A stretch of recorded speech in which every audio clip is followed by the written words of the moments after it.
Smanda Smart. Santun, mandiri, aktif, religius, dan tangguh. Assalamualaikum warahmatullahi wabarakatuh. Halo Smandaners, kembali lagi ke podcast Smanda Smart.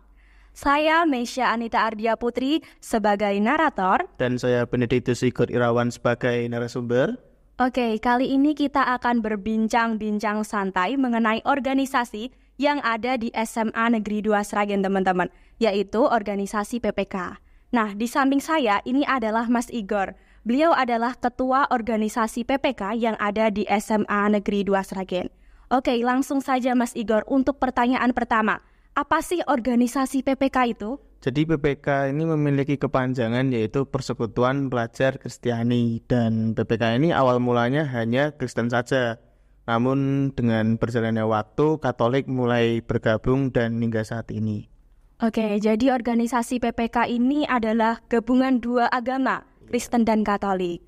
Oke, untuk pembinanya di SMA Negeri 2 sendiri itu siapa Mas Igor? Oke, untuk pembinanya di SMA Negeri 2 Sragen itu ada 3. Yang pertama ada Bu Karisa, ia sebagai guru agama Kristen di SMA Negeri 2 Sragen.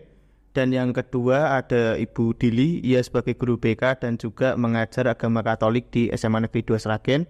Dan yang terakhir ada Pak Dimas sebagai TU. Oke, berarti ada 3 pembina ya di organisasi PPK. Oke, untuk selanjutnya, untuk program kerja, apakah ada program kerja rutin yang dilaksanakan di organisasi PPK? Jadi yang pertama program kerja harian ya, yaitu setiap literasi pagi ketika yang Muslim literasi pagi membaca Al-Quran ya, kita keluar dan kita berkumpul di lapangan basket untuk ya beribadah. Oke, berarti ada program kerja rutin. Untuk program kerja mingguan, apakah ada? Kalau untuk program kerja mingguan ada, kami mengadakannya setiap hari Jumat. Ketika yang lain sedang sholat Jumat, kita mengadakan ya ibadah juga yang disebut ya PPK tadi.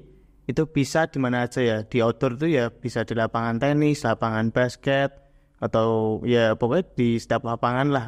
Kalau di indoor itu ya di aula atas, aula bawah bisa. Oke, di organisasi PPK apakah ada ruangan khusus seperti OSIS dan Pramuka? Kalau untuk PPK tidak memiliki ruangan khusus, tapi kita memiliki ruang agama. Oke, ruang agama untuk saat pelajaran agama? Iya. Oke, untuk selanjutnya nih, kepengurusan Mas Igor. Untuk kepengurusan itu sistemnya bagaimana?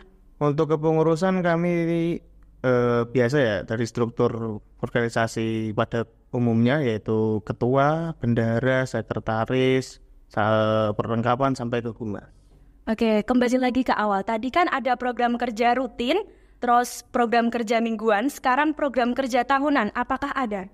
Oke, untuk program tahunan ada, diadakan setiap penghujung tahun yaitu November sampai Desember. Jadi kita mengadakan acara di luar. Itu bisa milih ya, tergantung kesepakatan bersama. Kalau ada yang namanya retreat. Kalau retreat itu konsepnya kita menginap, jadi 2 hari 1 malam.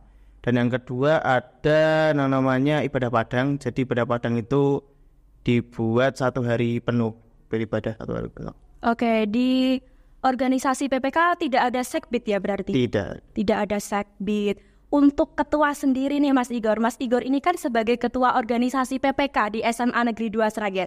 Untuk sistem pemilihan ketuanya seperti apa? Untuk sistem pemilihannya kami langsung menunjuk atau mengkandidatkan, yaitu mungkin bisa lebih dari 2 ataupun. Oke, voting atau gimana? Kita menggunakan konsep voting. Oh, voting berarti. Untuk pemilihan anggota, untuk pengurus bagaimana? Untuk pemilihan anggota biasanya kita melakukan ya melihatlah. Jadi seberapa niatan mereka, seberapa seriusnya mereka untuk mengikuti setiap kegiatan yang dilaksanakan oleh PPK. Jadi bila mana dia memang serius ya kita bisa mengambil atau merekrutnya, entah itu di bagian apa, kita bisa lihat nanti. Dilihat dari potensi ya? Iya. Oke, dilihat dari potensi nih teman-teman. Ada pesan enggak yang ingin disampaikan Mas Igor untuk adik-adik Mas Igor yang nantinya itu melanjutkan Mas Igor di organisasi PPK? Oke, untuk pesan ya buat ketua selanjutnya, kalau bisa terus selalu memajukan PPK, terus selalu bertanggung jawab, apapun keadaannya, apapun mungkin halangannya, harus terus, jangan sampai meninggalkan apa yang sudah diberikan atau apapun yang sudah apa ya istilahnya, kayak memang harus itu yang kamu kerjakan ya harus kamu kerjakan, jangan sampai ketinggalan. Oke, terima kasih. Untuk motivasi Mas Igor sendiri menjadi ketua itu gimana ini? Kan nanti sebelumnya ditunjuk itu. Iya. Jadi sebelumnya saya tuh emang ditunjuk, dan saya tuh dari awal emang nggak ada niatan buat jadi ketua karena saya menyadari saya bukan bagiannya kalau di ketua. Namun karena memang mungkin Tuhan sudah memilihkan saya untuk menjadi ketua, ya saya harus bisa menjalaninya, apapun itu. Mungkin saya bisa nggak bisa, ya saya harus bisa. Sejauh ini ada kesulitan? Kalau di kesulitan pasti ada, rintangan pasti ada.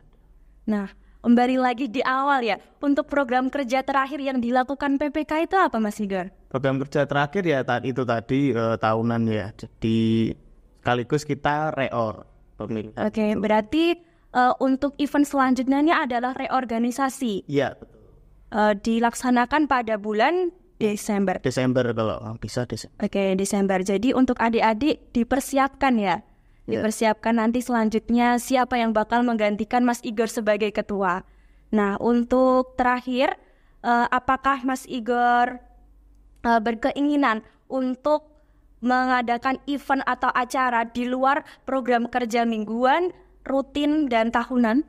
Ya mungkin kalau memang bisa dan ada dananya, kita akan mengadakan baksos ya, atau kita berbagi sesama ya. Jadi nggak harus kayak berbagi dengan yang satu agama aja, tapi kita harus berbagi ke semua. Oke, toleransinya berarti tinggi sekali ya. Dan untuk kekeluargaan antar anggota juga sangat erat. Terima kasih Mas Igor atas waktu dan kesempatannya untuk menjelaskan kepada kita semua organisasi PPK. Tak terasa teman-teman, kita sudah di penghujung acara. Bila ada salah kata mohon dimaafkan. Saya Mesya Anita Ardia Putri, pamit undur diri. Wassalamualaikum warahmatullahi wabarakatuh.